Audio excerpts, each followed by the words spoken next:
Thank you very much, Lai, for your words.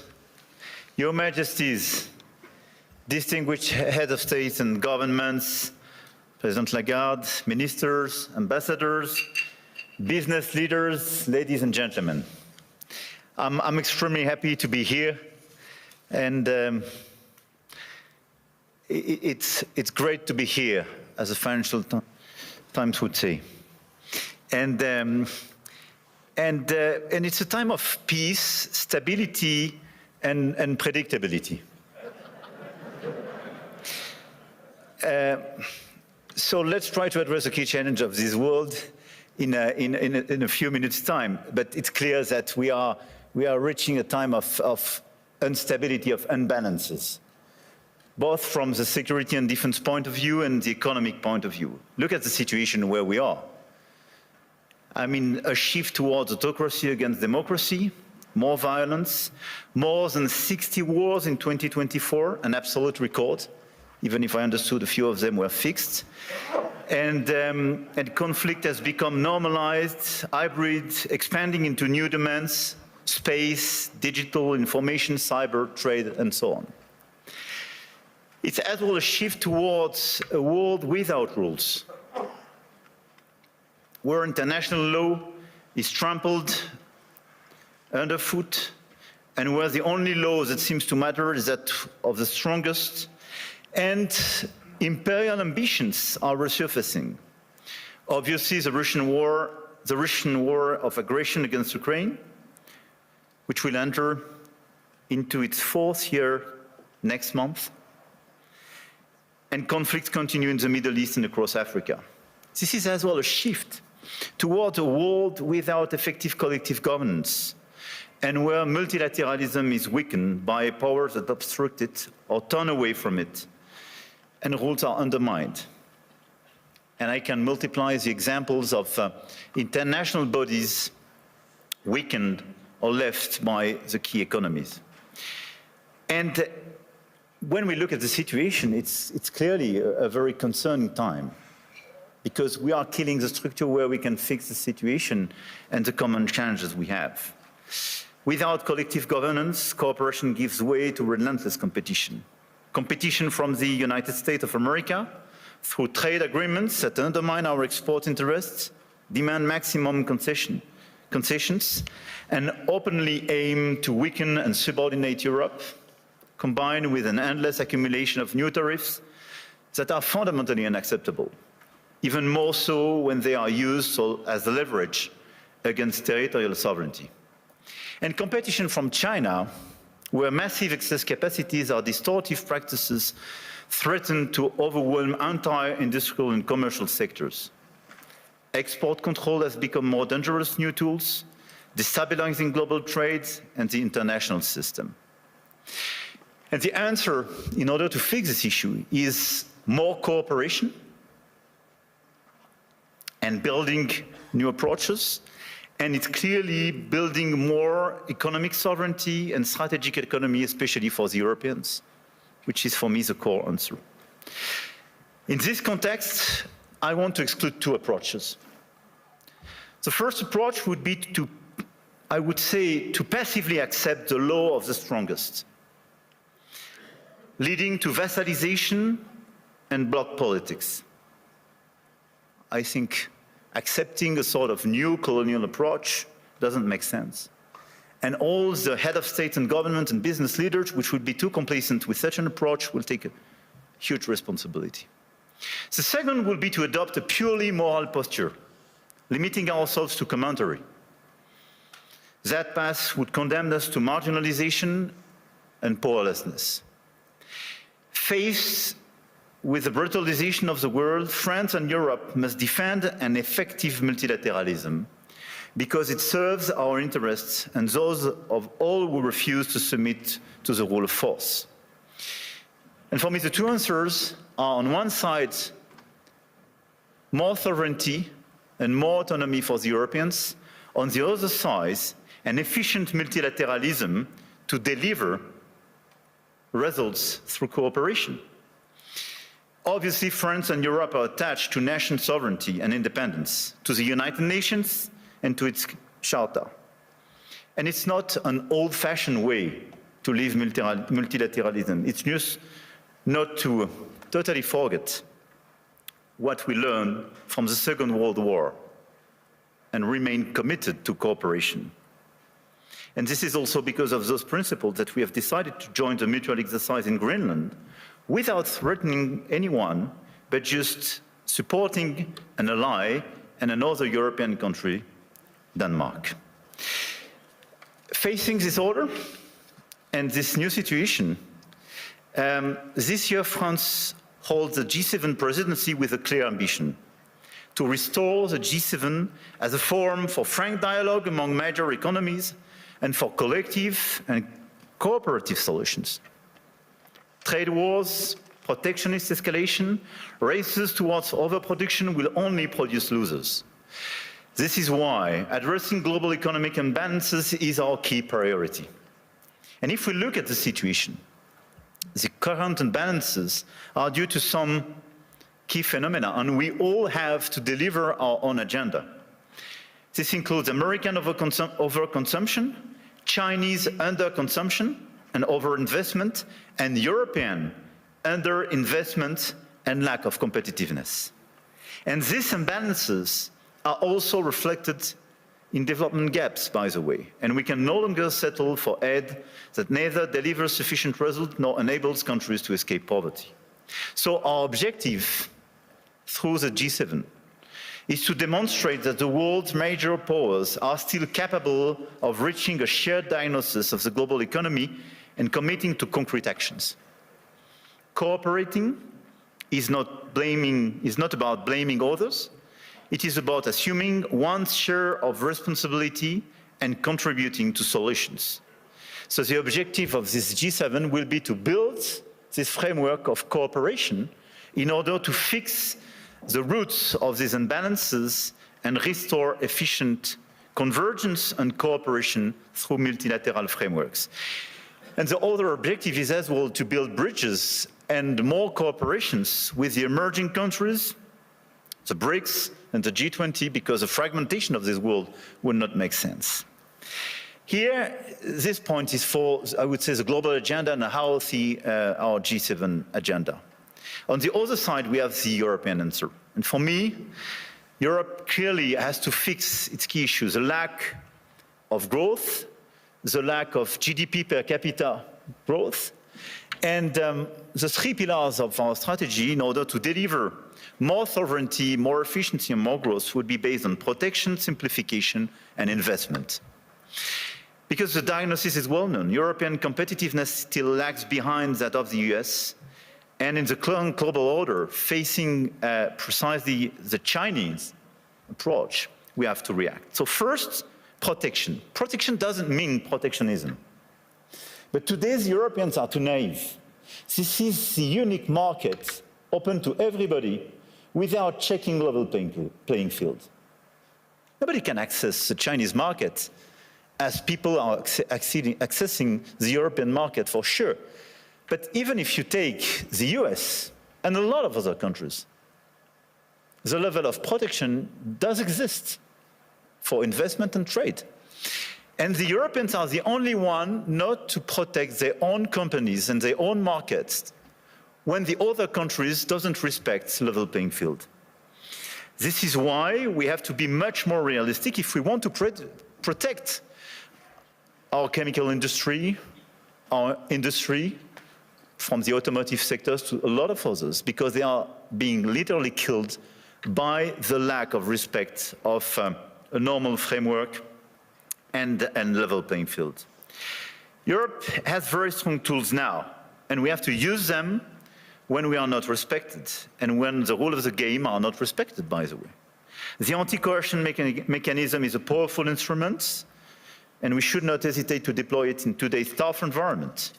We must also advance the principle of European preference. There is a North American preference in your market.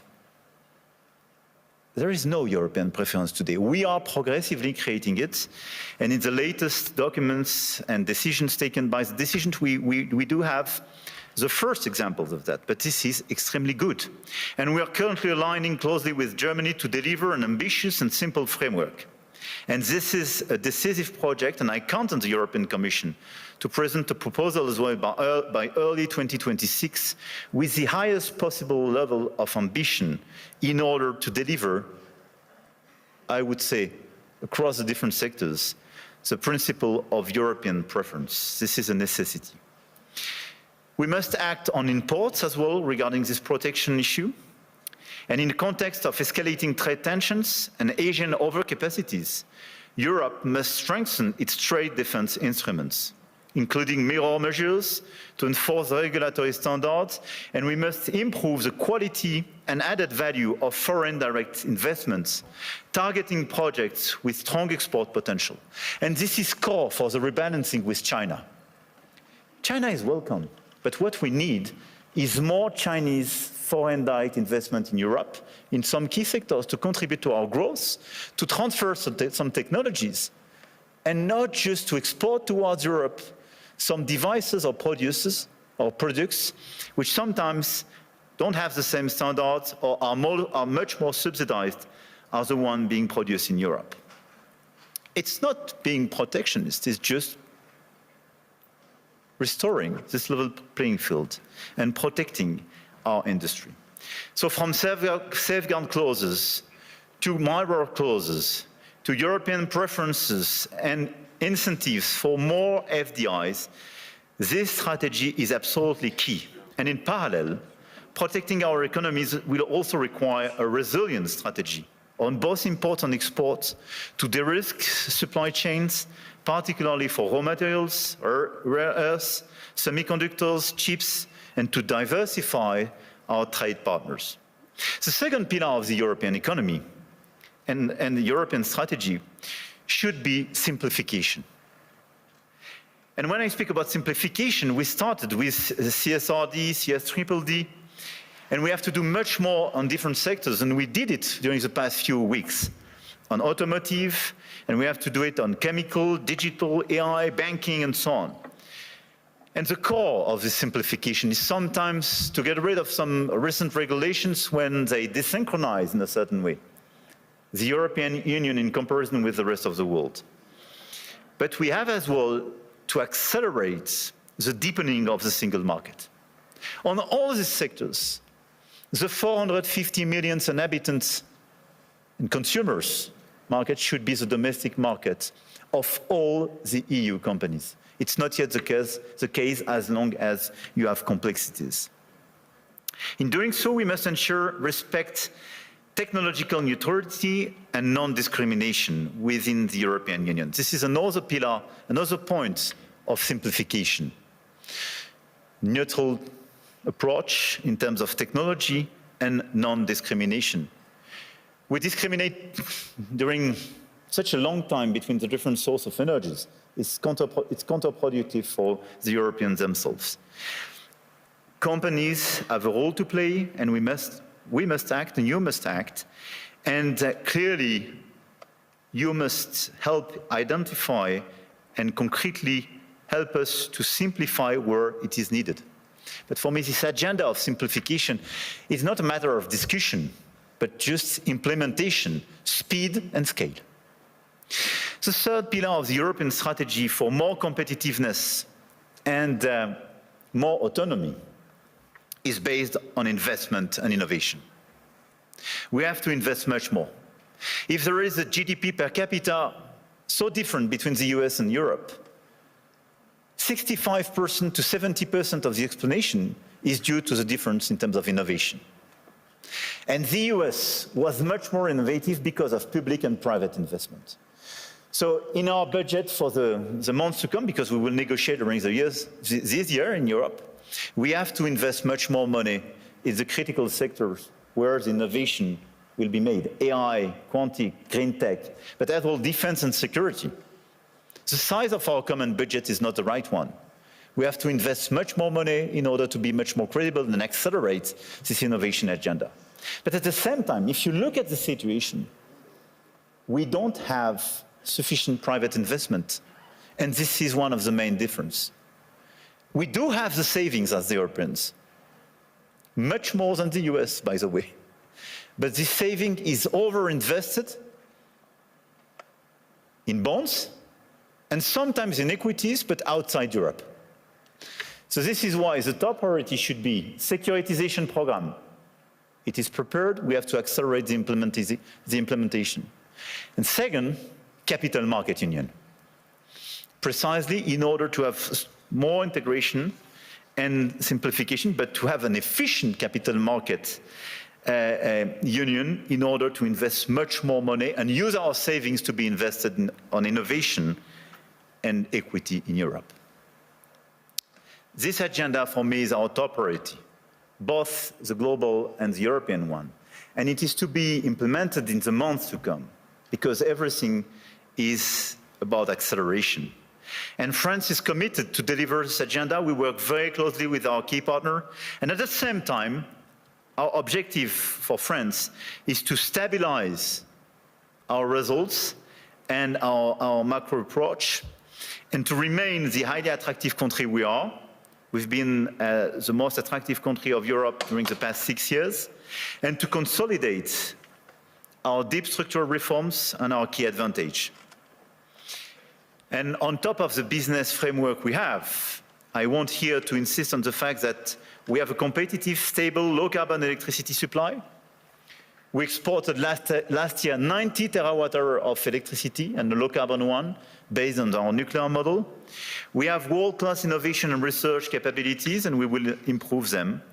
And we have one of the most vivid and active ecosystem in AI, quantum computing, energy transition, etc., and a lot of the startups and unicorns and large caps of these sectors are with me in my delegation today.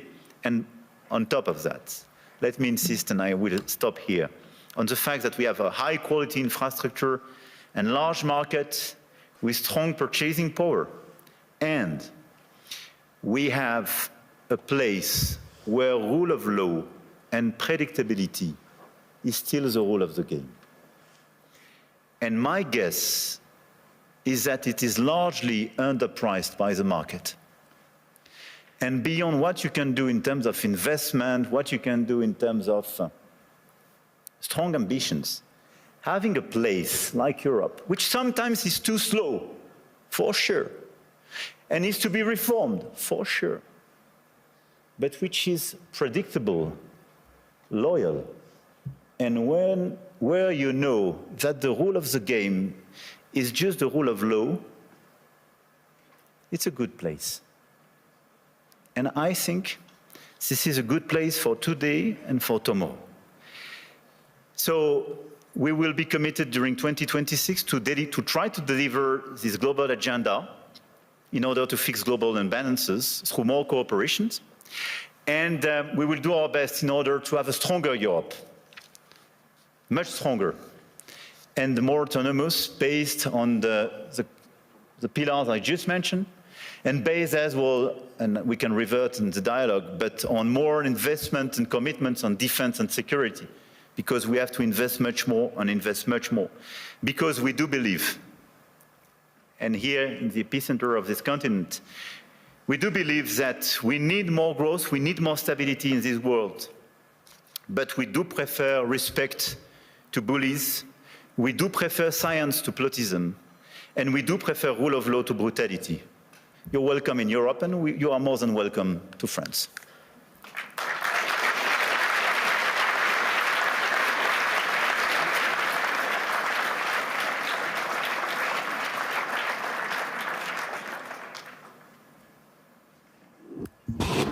President, what I'd really like to ask you is, how's your last few days been? But importantly, though, you framed out an economic direction for France and for Europe. If you had to prioritize to transform France and Europe as fast as possible, you close saying, yes, we are slow, yes, but what can we do right now to really accelerate it, to broaden the economies across Europe, that we have more participants? Is there any one silver bullet that you could do to really accelerate that type of growth? I don't think there is one silver bullet, but I think on the very short run, given the the situation in some critical sectors, I think the European preference is a necessity because we are desynchronized with the others.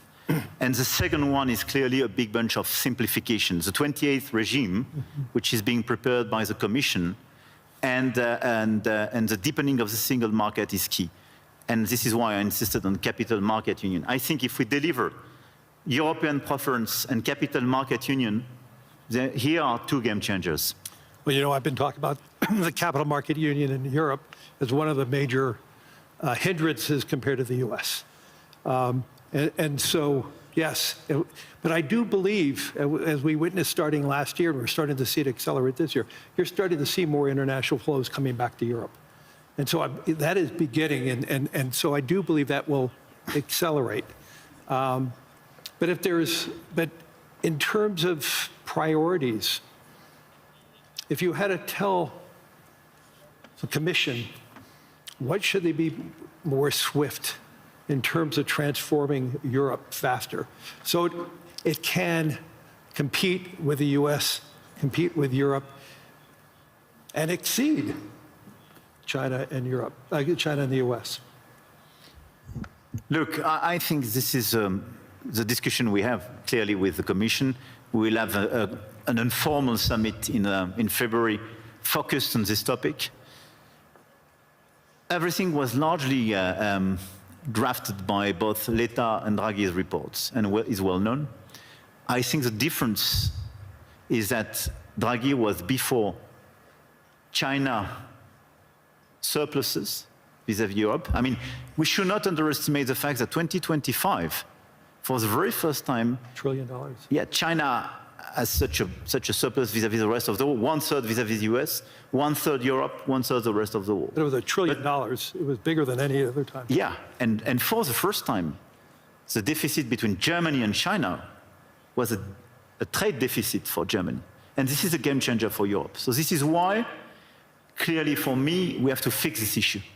And second, it's about the tariffs. So if I have to tell you what could change the game and our approach for all of us in the year to come, for me it would be a bunch of simplification with all this omnibus package for the Commission, sector by sector, European preference, capital market union, and dismantling of the tariff between US and Europe. Because in such a context, what doesn't make sense is to have tariffs between allies. Right. We have to fix the war in Ukraine. We have to help the Ukrainians to resist and find a sustainable peace. We have to fix prosperity in democracies. I mean, it doesn't make sense to have tariffs and be divided, and even to threaten now with additional tariffs. We can use the crazy thing is that we can be put in a situation to use the anti-coercion mechanism for the very first time vis-à-vis the US if they put additional tariffs. Can you imagine that? This is crazy. I do regret that, but this is a consequence of just unpredictability and useless aggressivity. So what we have to do is to remain very calm, all of us. We have such an agenda with so many opportunities and so many challenges. So let's be focused on peace in Europe. Everybody should be focused to help the Ukrainians to have a sustainable peace. Level playing field and fixing the issues and these imbalances with China, because it's an issue for the Europeans and the Americans. And third, let's be focused on more competitiveness in Europe and this big acceleration, full stop. Throughout the sessions today, and I think during the week, AI is going to be the dominant conversation. And the question is, how does AI develop in Europe? I know there was one conversation already being held on that. What is your vision of AI for France specifically? Look, we are a strong believer, and 1 year ago we organized this AI summit in Paris, and we are one of the most vibrant ecosystems in Europe. We really believe and we are committed on AI because we really think that this is a game changer, not just in terms of productivity precisely and growth, but I mean because this is a true revolution. We have assets in order to do so. You have a grid and you have power too. We have power, And a grid. and low carbon energy. Yeah. No need to have new, coal plants and or oil production in order to deliver the capacities for AI. This is important.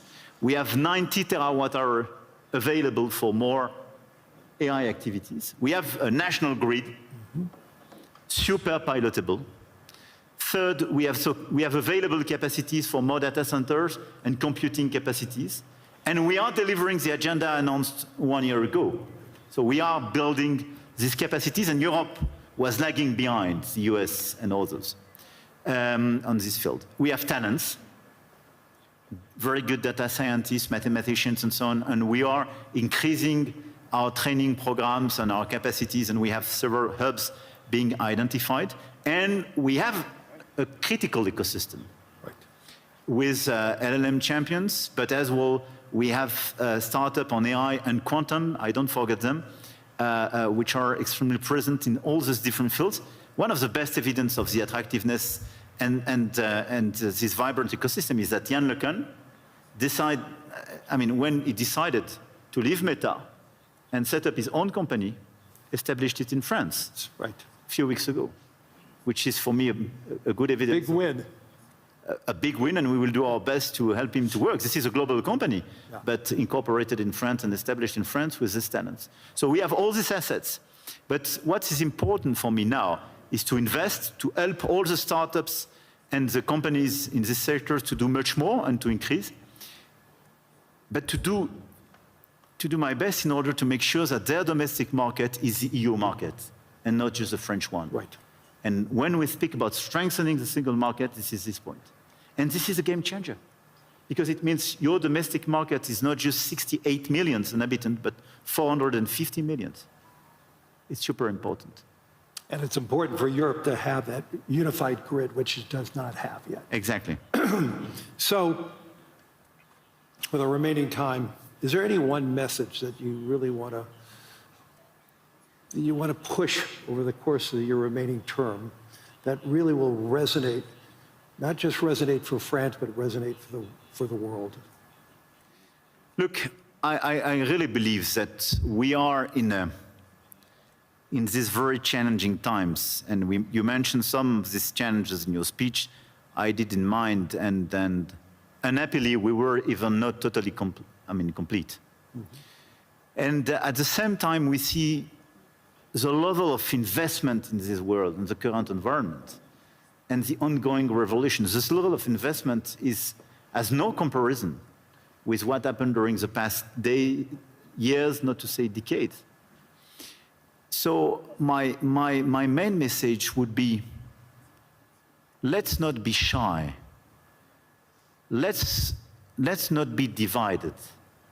Let's not accept a global order which will be decided by those who claim to have I would say, the bigger voice or the bigger stick or the bigger one, I don't know.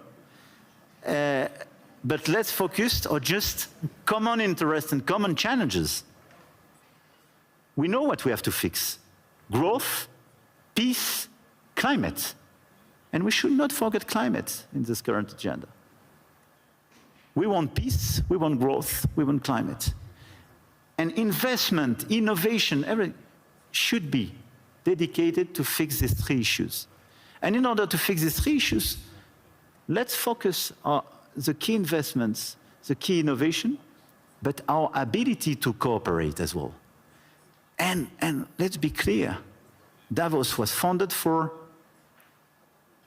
restoring a global discussion, having a global discussion between business leaders, but as well governments and so on. A global discussion is a discussion where everybody is respected and where you provide an improvement and a way forward for every place and every people in this world. This is the only way to make it sustainable. And I think this is the right way to do. And even if this is less present in the global debate today, we should focus much more on this approach. More cooperation, and let's focus on our key challenge to deliver peace, prosperity, and decarbonization of our economies for our fellow citizens. This is our duty. As business leaders, as head of states and governments, and we have everything in order to deliver this agenda. Just let's be coordinated. Let's not waste time with crazy ideas. Let's not open Pandora box or new topics. And it's not a time for new imperialism or new colonialism. This is a time of cooperation in order to fix these three global challenges for our fellow citizens. Full stop. We ran out of time. I want to thank the President of the Republic of France, Emmanuel Macron, for his wisdom, but most importantly, for your humanity and your leadership. Thank you, Larry. Thank you, Larry. I appreciate it.